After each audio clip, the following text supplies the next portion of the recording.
안녕하세요. 산정목교 여러분, 하나님께서 은혜 주시는 귀한 날입니다. 이 귀한 날 말씀으로 더욱더 큰 은혜 받으시기를 바랍니다. 우리가 하게 되는 거는요, 에스라, 느헤미야, 에스더의 그 말씀의 흐름입니다. 이 말씀의 흐름을 한번 쭉 살펴보고요, 그리고 세상의 역사, 그러니까 세계사 아니면 세속사하고 어떤 연관을 갖고 있는지 우리가 한번 봄으로써 우리의 성경에 대한, 특히 에스라, 느헤미야, 에스더에 대한 그 말씀의 지평이 더욱더 커질 수 있기를 바랍니다. 자, 우리가 오늘 할 내용은 조금 전에 말씀드린 것처럼 에스라, 느헤미야, 에스더에 대한 전체적인 정리를 한번 해보는 겁니다. 이 정리를 하는 것이 그냥 정리하는 게 아니라 일단 성경의 흐름이 어떤 식으로 쭉 이어졌는지 한번 보고요. 그게 세계사적으로 이렇게 흐름이 같이 진행되는 게 있어요. 그러면 성경에서 말씀하고 또한 그 해당 사건이 진행한 내용들이 왜 그렇게 흘러갔느냐라는 것을 좀 많이 알 수 있게 만드는 내용들입니다. 그러니까 우리가 성경의 전체적인 그런 부분들을 한번 쭉 흐름을 보고요. 그게 세계사적으로, 역사적으로 어떤 식으로 이게 아구가 이렇게 맞춰지는지 한번 보면 그럼 성경에 대해서 우리가 더 많이 이해할 수 있는 부분들이 있습니다. 자, 우선요, 북이스라엘이 호세아 왕이 마지막으로 해서 주전 722년에 멸망을 했습니다. 자, 남유다는 마지막 세 왕 여호야김, 여호야긴, 시드기야, 요 세 왕이 있다가 그러다가 주전 586년에 망했습니다. 이 여호야김, 여호야긴, 시드기야를 거론하는 이유는요, 이때 각각의 1차, 2차, 3차 포로가 이루어졌기 때문에 그렇습니다. 자, 북이스라엘을 멸망시킨 나라가 바로 아수르입니다. 사르곤 2세 때입니다. 성경에서는 몇 세 이런 것들은 안 나오죠. 근데 이제 세계사적으로 봤을 때 우리가 사르곤 2세라는 것은 얼마든지 알 수가 있어요. 자, 이 아수르하고 또한 남유다를 같이 멸망시킨 나라가 그 이후에 바벨론입니다. 이 바벨론 느부갓네살 2세예요. 자, 네부카드네자르라고도 합니다. 자, 이 왕에 의해서 아수르도 망하고요, 또 남유다도 멸망합니다. 자, 아수르하고 바벨론에 공통점이 있다면요, 어떤 거냐면 포로들을 잡아갔다는 거예요. 자, 포로를 잡아감으로 말미암아서 그래서 그 나라 자체를 아예 흔적도 없애버리겠다라는 그런 의미이고, 영원히 아수르와 바벨론의 그 통치가 이루어지게 하겠다라는 그런 의미이기도 할 겁니다. 그런데 영원할 줄 알았던 바벨론이 망하죠. 바로 페르시아, 바사에 의해서 망하게 됩니다. 우리가 성경에서 등장하는 그 바사의 왕, 페르시아의 왕은 고레스 왕이 있고요, 키루스 2세입니다. 그리고 다리오 1세, 다리오 왕이지만 다리오 1세 다리우스 대제라고 우리가 세계사에서 나왔었던 사람입니다. 자, 아하수에로가 있어요. 아하수에로는 크세르크세스라고 하는 사람이고요. 그 다음에 아닥사스다가 등장을 하고 있는 것을 우리가 성경을 통해서 볼 수가 있습니다. 자, 그리고 성경의 그런 내용들에 있어서의 좀 상세한 그런 내용들이 있다면 1차, 2차, 3차 포로가 있고, 또한 1차, 2차, 3차의 귀환이 있습니다. 그리고 그 사이사이에 또한 벌어진 일들이 일단은 그 남은 자들에 대한 내용들, 그리고 각각의 선지자들이 활동했다라는 것을 우리가 전체적인 그런 내용들을 보면 알 수가 있습니다. 자, 1차 포로 때는요, 여호야김 때 주전 605년에 일어났고요. 이때 끌려간 사람들이 다니엘과 세 친구입니다. 그리고 2차 포로 때는 에스겔과 모르드게가 끌려가게 됩니다. 그리고 주전 597년입니다. 여기서 끌려갔다라는 것은 이 사람들만 끌려간 게 아니라 이 사람들 가운데 성경에 나오는, 이 사람들이 그 성경에서 나오는 그 대표적인 인물이에요. 이 사람들이 대표적인 인물이기 때문에 잡아갔다가 아니라 성경에 나오는 대표적인 인물이기 때문에 제가 여기다가 이 사람들 중심으로 해서 잡혀갔다라고 말씀드리는 것 뿐입니다. 자, 3차 포로는 예레미야 선지자 시대입니다. 그리고 이때 성전이 파괴가 됐고 주전 586년입니다. 자, 성경에서 이 성전이 파괴되고 나서 모든 게 끝이냐? 그렇지 않아요. 그때 포로로 바벨론에 끌려간 사람들 가운데서 다니엘과 에스겔 선지자가 활동을 했습니다. 여러분, 1차 포로와 2차 포로 밑에 다니엘과 에스겔 색깔이 분홍색으로 제가 그 표시를 해둔 이유는 선지자 활동 색깔을 제가 분홍색으로 잡았기 때문이고요. 다니엘의 메시지는 어떤 거냐면 제국에 대한 그런 환상이 있잖아요. 느부갓네살이 꾼 큰 신상에 대한 환상, 그리고 네 짐승에 대한 환상, 이런 것들을 보게 됩니다. 결국에는 그 모든 제국이 이어서 일어나게 될 것이다 라는 것이에요. 그러니까 역사를 주관하시는 하나님이세요. 그렇지만 그 모든 것들을 다 주관하시는 분은 인자라고, 예수 그리스도십니다. 예수 그리스도에 대한 분명한 그 내용이 나오는 게 다니엘서고요. 또한 에스겔서에서는요, 36장에 성령에 관련된 말씀이 나오죠. 그렇죠. 새 영을 너희에게 주겠다. 그리고 에스겔서 후반에 가면 뒤쪽에는 다 성전에 대한 그런 내용들이 나오게 됩니다. 결국에는요, 이 모든 게 정치적인 그런 역사인 것 같지만 이면에서 영적으로 봐야만 되는 하나님의 역사가 있다는 것을 알려주는 것이 바로 이때 다니엘 에스겔의 그런 그 활동의 내용입니다. 자, 그리고 나서 하나님께서 예레미야에게 말씀하신 대로 70년 만에 이제 돌아오게 되죠. 귀환하게 됩니다. 자, 귀환할 때 페르시아가 바벨론을 무너뜨렸습니다. 그리고 나서 그때 당시의 왕이 고레스 2세, 키루스 2세입니다. 그리고 무너뜨릴 때가 주전 539년 아니면 538년이고요. 그 이후에 조서를 내려서 그래서 귀환하도록 합니다. 1차적으로 귀환할 때에 그때 수룹바벨과 예수아가 중심이 돼서 돌아오고, 예수아는 당시 대제사장이었습니다. 스가랴에서는 예수아가 아니라 여호수아라고도 이름이 나와요. 예수아, 여호수아의 준말이 예수아입니다. 자, 그래서 이들이 와서 하는 것이 성전 재건이에요. 성전 재건을 하려고 했어요. 그랬는데 이방인들의 방해 세력들이 등장을 합니다. 그리고 거짓말을 막 꾸며서 그래서 성전 건축을 못하도록 만들어요. 이 사람들 성전 건축하게 되면 또 반항할 겁니다라고. 그러니까 성전 건축 그만둬라 라고 그 명령이 떨어져서 결국에는 성전 건축을 하다가 16년 동안 멈추게 됩니다. 자, 16년 동안 멈추게 되었으면 그러면 끝날 줄 알았는데 그때 선지자 2명이 나타나요. 그 사람이 바로 학개 스가랴입니다. 학개 선지자의 메시지는요, 산에 올라가서 나무를 가져다가 성전 건축하라는 거예요. 그러니까 현실적인 성전 건축에 대한 그런 내용들을 얘기를 하면 스가랴는 그 성전이 건축되는 게 어떤 영적인 의미가 있는 것인지를 알려줍니다. 그래서 환상이 많이 등장을 해요. 그리고 환상이 등장하는 것 가운데서 예수 그리스도에 대한 그 메시아에 대한 분명한 환상도 등장하고 있다는 것. 결국엔 이 모든 회복은 성전 건축을 통해서 이루어지게 될 것이다라는 거죠. 자, 거기서 응원을 받은 지도자들, 스룹바벨을 비롯한 많은 지도자들이 성전 건축을 하고자 합니다. 그리고 다리오가 조서를 그때 내려주죠. 조서를 내릴 때에 고레스의 조서의 내용들을 확인을 한번 하고, 그리고 나서 조서를 내려서 성전 건축을 해라, 우리가 성전 건축을 돕겠다라고 전폭적인 지지를 받고 4년 만에 주전 520년에 성전 건축을 재개해서 주전 516년에 성전 건축이 완공이 됩니다. 여러분들 잘 보시면요, 남유다 주전 586년에 성전이 파괴됐는데 주전 516년에 성전이 완공돼요. 몇 년입니까? 70년이요. 그러니까 주전 605년에 결국에는 다 멸망을 했다가, 그때부터 멸망이 이제 시작된 거예요. 그랬다가 70년이 차서 돌아오게 됐을 때가 그때가 이제 주전 536년입니다. 그런 걸로 여러분들 따져보시면, 그러면 그 포로 회복이 70년 만에 된 것도 있어요. 그렇지만 성전이 다시 재건이 된 것도 70년 만입니다. 얼마나 놀랍습니까? 자, 이 놀라운 일들이 1차 기원자를 통해서 이루어지게 됐습니다. 자, 그러면 1차 기원자들이 떠나고 난 그 자리 있잖아요. 자, 거기에 남아있는 사람들은 어땠겠습니까? 그런 사람들 하나님께서 그냥 두고 보셨겠습니까? 그렇지 않다라는 것을.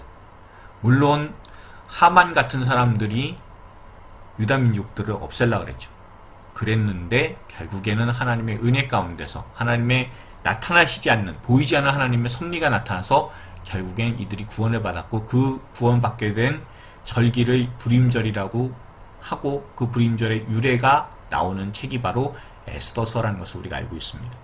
자, 그리고 나서요, 아닥사스다 왕 때, 그때에 에스라를 통해서 영적 재건이 이루어지게 돼요. 제일 먼저는요, 이방 여인들과 결혼한 것을 끊어버리게 되죠. 그래서 영적 재건의 준비를 하고 느헤미야가 귀환하게 됩니다. 그래서 성벽 재건을 하게 되죠. 결국엔 여기에 예루살렘에 들어오는 많은 사람들이 하나님과 온전하게 하나님의 백성으로 살아가겠다라고 하나님과 언약을 맺게 됩니다. 그래서 완전히 이스라엘이 회복이 되는 그런 모습이 등장하는 게 바로 1차, 2차, 3차에 걸쳐서 나타난 아닥사스다 왕 때의 일이다 라는 것을 우리가 알 수 있어요. 2차 귀환은요, 주전 458년이고요. 주전 445년은 3차 귀환입니다. 그 둘 사이는 한 12년, 13년 그 정도의 그런 시간이 있다는 것을 우리가 볼 수가 있습니다. 자, 그러면 이게 이제 성경에 나오는 내용이잖아요. 그러면 여기에 세계사적인 그런 내용들은 어떤 식으로 나타났는지, 그래서 왜 이런 일들이 일어나는지를 한번 말씀드리도록 할게요. 뭐 정신없어 보이죠. 그런데 이때의 그런 상황들을 좀 말씀드릴게요. 자, 아수르가 점점 세력을 키워서 북이스라엘을 침공하는 그런 상황까지 이르렀고, 그리고 남유다까지 침공을 하게 됐는데 18만 5천이 하룻밤 사이에 박살이 납니다. 자, 그랬을 때요, 무로닥 발라단이 남유다에 사신을 보내요. 이게 그 이사야서 39장에 나오는 내용입니다. 왜 보냈을까요? 네, 아수르가 괴물이 됐잖아요. 최고의 군대가 박살이 났습니다. 그러니까 무로닥 발라단이 그래, 남유다하고 손 한번 잡자. 그래서 우리가 아수르를 이겨보자라는 거예요. 그 당시 아수르하고 바빌로니아하고는, 아시리아하고는 대단히 양수관계였었습니다. 그리고 무르닥 발라단이 이 아시리아의 왕위를 찬탈을 한 거예요. 그러니까 사르곤 2세가 다시 일어나서 바빌로니아 정벌을 하게 됩니다. 그러니까 계속해서 이렇게 싸우는 그런 관계에 있다 보니까 남유다하고 연결이 될 수밖에 없는 겁니다. 그래서 히스기야 왕이 병들었다가 나았을 때나, 아니면 병이 들어있는 상황이거나, 하여튼 그 병에 관련돼서 조문을 한번 위로차 방문을 했어요. 그랬다가 히스기야 왕은 그 안에 있는 거 다 속속들이 다 성전에 있는 기명들 다 보여주면서 우리 하나님 계시니까 괜찮아, 어때? 뭐 이런 식으로 자랑을 했죠. 그런데 이제 나중에 그게 다 바벨론으로 옮겨질 것이다라고 히스기야가 예언을 하는 그런 내용들을 우리가 볼 수가 있습니다. 자, 그리고 나서요, 이 아수르가 사르곤 2세 때 그때 북이스라엘을 정벌을 하고, 그리고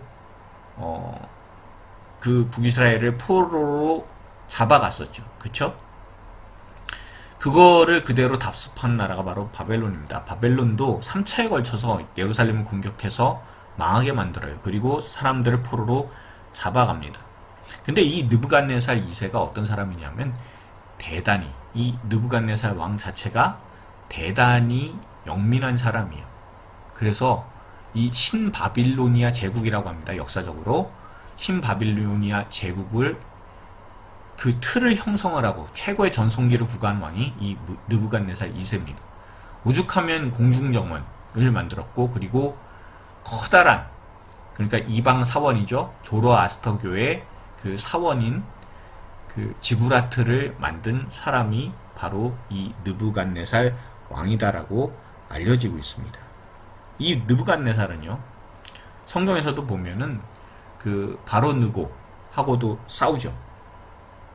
열왕기서 23장에 나오는 그런 내용들입니다. 자, 그래서 최고로 나라가 잘 될 줄 알았는데 문제가 이제 발생을 했습니다.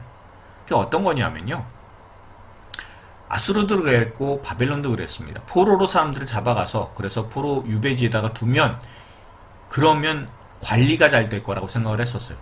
근데 관리가 잘 되는 것 같다가도 끌고 온 사람들이 그 땅에 그 각 나라에 실력 있는 사람들이잖아요. 그냥 쥐어 살지는 않는 사람들입니다. 그러니까 계속해서 내부 반란들을 일으키는 거예요. 내부 반란들을 하도 일으키고, 또한 외부의 전쟁들이 자꾸 일어나다 보니까 아수르건 바벨론이건 자꾸 국력이 약화가 되는 겁니다. 그래서 마지막 왕인 벨사살 때 망하게 돼요. 이 벨사살 왕이 바벨론의 마지막 왕인데, 자기 아버지 왕이 있어요. 나보니두스라고 하는 왕이 있는데요, 이 나보니두스는 그 어떤 일을 맡았냐면 같이 그 공존했어요. 그 아버지 왕, 아들 왕이 있는데 이 나보니두스는 계속해서 전쟁이 일어나니까 그 전쟁 진압차 그리고 반란 진압차 계속해서 궁에 있지 않고 정벌을 하러 다닌 사람입니다. 그러면 그 안을 담당을 해줘야 되는 사람이 있잖아요. 그 사람이 바로 벨사살이었습니다. 자, 벨사살은요, 당시에 우리가 다니엘서 5장에서 나오는 것처럼 사람들 불러다가 귀족들 1000명이나 모아다가 잔치를 벌이지 않아요. 왜 잔치를 벌일까요? 나라는 안 좋은데. 왜냐하면 바벨론이 이렇게 건재하다라는 거예요. 얼마든지 건재하다라는 것을 세상에 보여주고 알려주고 싶었습니다. 그랬는데 결국엔 그날 밤에 잔치를 벌이던 그날 밤에 페르시아한테 당하게 됩니다.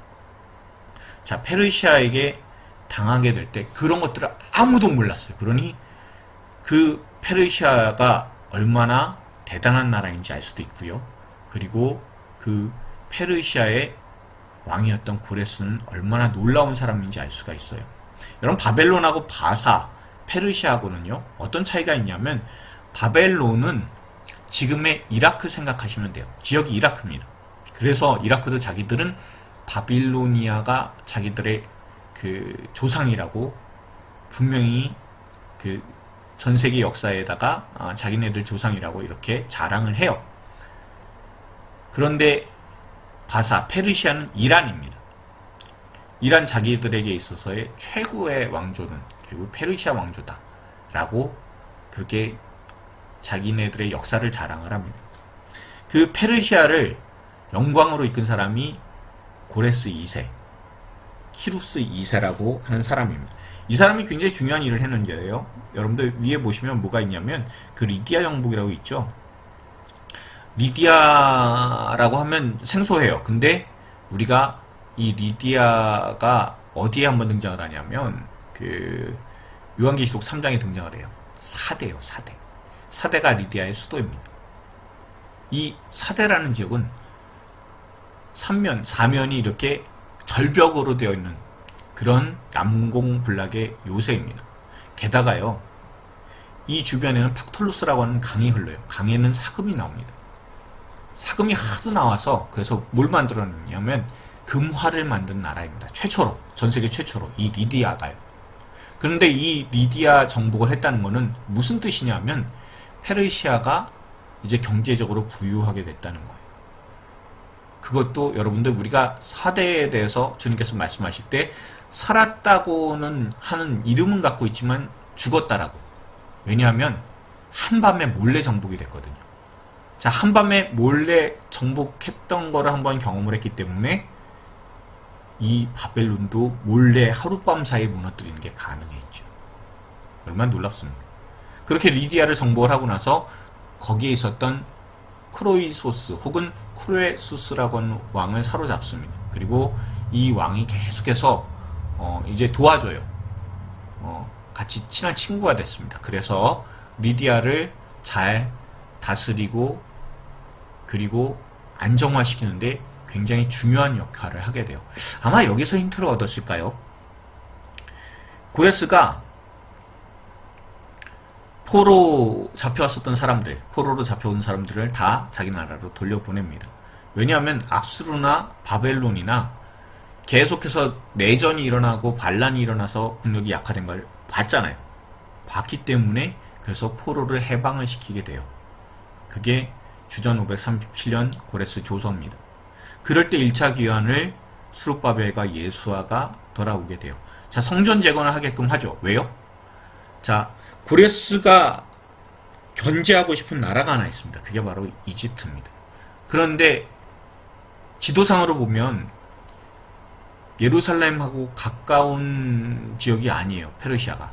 그쵸? 이란이 이라크보다도 훨씬 뒤쪽이잖아요. 더 동쪽이잖아요. 그러면 결국에는 이 애굽을 어떻게 견제를 좀 해줄 수 있는 그런 나라가 하나 필요해요. 지역이 하나 필요합니다. 그거를 예루살렘으로 잡은 겁니다. 그래서 예루살렘으로 사람들을 귀환을 시키고 그래 너네들 성전 건축해라. 성전 건축하게 하면 반란이 일어나진 않을 거예요.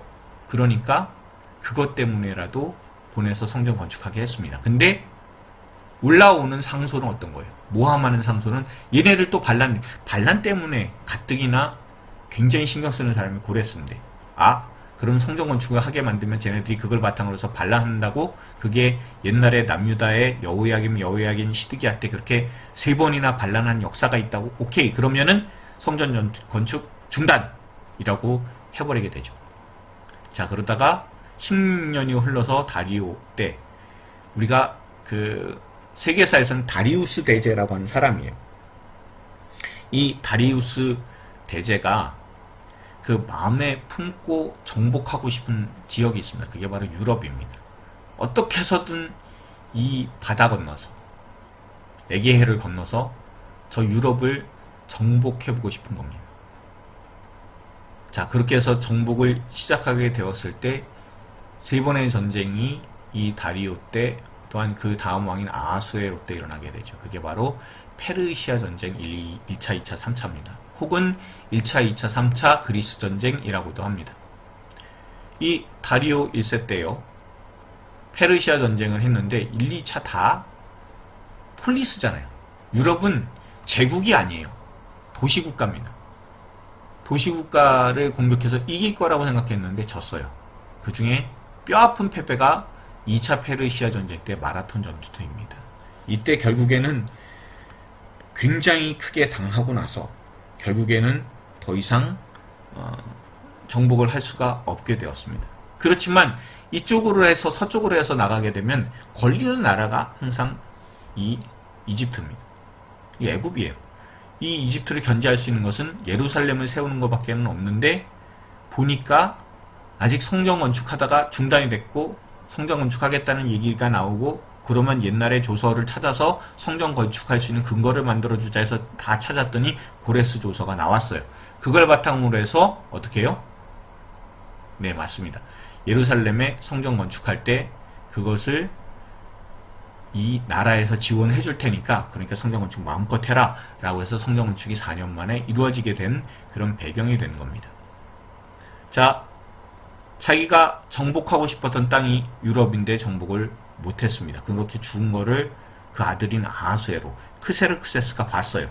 크세르크세스는 참고로 영화 300이라고 하는 그런 영화에서 나는 관대하다라고 하는 그런 그 왕입니다. 자, 그 왕이 이 페르시아 전쟁 3차전을 일으키게 됐어요.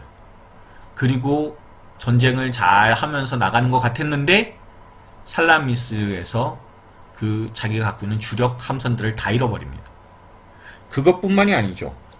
여기에서 플라타이아이 전투에서도 패배를 해요. 자, 이렇게 해서 다 패배를 하고 나니까 어때요? 더 이상 유럽은 정복하고 싶지 않습니다. 여러분, 다니엘서 7장에 보면 곰이 있는데요. 그 곰이, 새 갈빗대를 입에 문 곰이 몸 한쪽을 들었잖아요. 그러니까 유럽으로 건너가려고 했는데 못 건너가서 몸 한쪽 든 거예요. 끼우뚱한 겁니다. 건너가고 싶은데 못 건너가는 바로 그 모습이 나와 있습니다. 자, 패배를 이렇게 하고 나니까 아하수에로는 굉장히 마음이 안 좋죠. 안 좋은데 국가적인 사기도 떨어지면 더 안 되잖아요. 그러니까 날마다 잔치 벌이는 겁니다.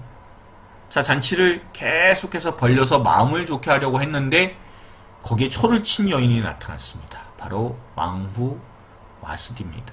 그래서 와스디를 폐위시키고 그 폐위된 왕후의 자리에 올라간 사람이 에스더다라는 것을 우리가 알 수가 있습니다. 자, 아하수에로를 여러분들 보시면, 그러면 이때 이제 당한 충격이 상당히 컸던 것 같아요. 그러니까 뭐 왕후도 폐위도 시켜보고, 또한 그 이후에 정말 술과 여자에 빠져서 살았습니다. 그러니까 어떻게 돼요? 반란이 일어났습니다. 반란이 일어나서 아하수에로는 죽게 됩니다. 그런데 그 반란을 다시 진압한 사람이 그 아들 아닥사스다입니다. 이 아닥사스다는요, 아르타크세르크세스라고 알려져 있는 사람입니다. 자, 이 사람의 그 성향이 어떠냐면, 지금 자기 아버지든 할아버지든 유럽 정벌이 안 되는 거예요. 그러면 유럽 정벌이 안 된다라고 했을 때는 어떻게 해요? 포기를 하느냐? 포기했다기보다 평화 조약을 하는 거예요. 그리고 실리를 얻는 쪽을 택했습니다. 그래서 뭐를 했냐면요. 당시에 이집트가 계속해서 마음에 걸렸는데 이 이집트를 충동지를 한 나라가 바로 유럽입니다. 아테네를 비롯한. 그래서 반란을 일으키게 돼요. 그러니까 아닥사스다가 이 반란을 진압을 하게 됩니다. 그리고 나서 이렇게 두면 안 되겠다 싶어서 그리고는 그 유럽도 사이를 갈라놓게 만들죠. 아테네하고 스파르타가 사이가 벌어져서 결국엔 일어난 전쟁이 펠로폰네소스 전쟁입니다. 그 전쟁 때 뒤를 봐줬었던 왕이 바로 이 아닥사스다예요. 그래서 이간질을 시키게 됐고요.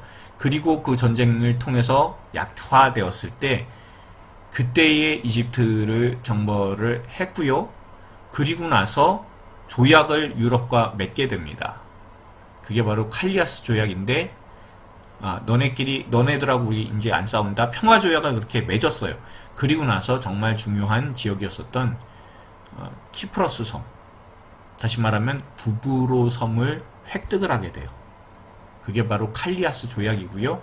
그래서 평화의 시대를 맞이한 그런 왕이 바로 아닥사스다 왕입니다. 근데 아까도 말씀드린 것처럼요. 늘 견제는 해야 돼요. 어디를요? 이집트를. 그러면 이집트를 견제하기 위해서 할 수 있는 게 뭐가 있냐면 예루살렘을 키우는 것밖에 없어요. 자, 예루살렘이 이집트를 견제해 줄 수 있는 도시다라고 생각을 하니까, 그러니까 거기에 필요한 것들이 무엇인지 봐서 사람을 보내죠. 그게 바로 2차 기간 때 에스라가 보내져서 그래서 영적인 재건을 할 수 있도록 돕고요. 그리고 3차 기간일 때는 그때는 아닥사스다가 총회하는 그런 아주 믿음직한 행정가 느헤미야를 보내서 성벽을 재건하도록 만듭니다. 성벽을 재건하도록 만들어서 그래서 예루살렘 성이 예전처럼 온전하게 회복이 되면 그럼 충분히 이집트를 견제할 수 있다는 계산이 깔려 있는 겁니다. 그런데 거기에 대해서 반발하고 나오는 사람이 누구예요? 산발랏 도비아 같은 사람들입니다. 사마리아 지역에 있는 사람들이에요. 산발랏은 특히 사마리아의 총독입니다. 반발할 수밖에 없는 이유가 하나 있어요. 뭐냐면 그동안 이 팔레스타인 지역, 가나안 지역에서 거기에서 아주 많이 이렇게 이득을 보고 있었거든요. 왜냐하면 거기가 교통 중심 요지잖아요. 근데 예루살렘은 완전히 망해져 있고 뭐 성문으로 다 붕괴되어 있고 엉망인 그런 상황이라면 그러면 사마리아 지역이 경제 중심지가 됐다는 것을 의미합니다. 그리고 교통의 요지가 됐다는 것. 근데 예루살렘이 다시 재건이 돼요. 그러면은 사마리아에 있는 경제권이 경제적 영향력이 다 예루살렘으로 뺏긴다는 것을 의미하잖아요. 그러니까 길을 쓰고 반대합니다. 가서 무슨 그 무력 시위하죠. 산발랏이 군대 이끌고 가가지고 그것뿐입니까? 철저하게 느헤미야를 공격을 하죠. 자꾸 모함을 하려고 하지만 그렇지만 절대로 뭐 오노평지에서 만나자 그러는데 거기 안 나간다 하고 딱딱 잘 끊어가면서 결국에는 성벽 재건을 해서 예루살렘이 온전하게 이렇게 회복이 되는 그런 놀라운 역사가 성경에 나타나고 있음을 우리는 알 수가 있습니다. 어떠셨습니까? 여러분, 하나님께서 역사하시는 놀라운 그런 일들을 우리가 볼 수 있지 않습니까? 세상 사람들이 이야기할 겁니다. 세속사 안에 종교의 얘기가 들어와 있다고. 그렇지만 전혀 그렇지 않다는 것을 우리가 알 수 있습니다. 하나님께서는 하나님의 계획 가운데 세상을 움직이시는 분이시다라는 것을 우리가 깨닫게 됩니다. 우리가 늘 하나님이 이 세상의 주인이시고 하나님의 뜻대로 하나님의 계획대로 모든 것이 이루어진다라는 것을 생각할 때 우리는 세상에서 결코 위축될 필요도 없고 또한 암담해 보이는 현실에 실망할 필요도 없습니다. 하나님께서 그의 백성 반드시 이끌어 나가십니다. 그것을 우리가 늘 기억하면서 더욱더 하나님의 은혜를 바라보고 하나님의 말씀 가운데 힘을 낼 수 있는 저와 여러분들 다 될 수 있기를 소망합니다. 기도하시겠습니다. 사랑과 은혜가 풍성하신 주님 감사합니다. 주님께서 이 세상의 주인이심을 이 말씀들을 통해서 깨닫게 해주신 너무나 감사드립니다. 세상을 바라보면 아무런 소망이 없는 것 같지만 우리는 예수 그리스도 안에서, 우리 하나님 안에서 우리의 소망을 발견하게 됩니다. 왜냐하면 세상이 하나님의 것이기 때문에 그렇습니다. 우리가 이것을 잊지 않고 늘 하나님의 백성답게 자존감을 가지고 더욱더 하나님께 기쁨이 되는 삶으로 하나님께 영광을 올려드릴 수 있는 저와 우리 성도님들 다 될 수 있도록 주님께서 축복하여 주시옵소서. 우리가 늘 우리의 삶을 주님의 손에 의탁드립니다. 주인이신 하나님께서 인도하시고 이끌어 주시옵소서. 예수님의 이름으로 기도드렸습니다. 아멘.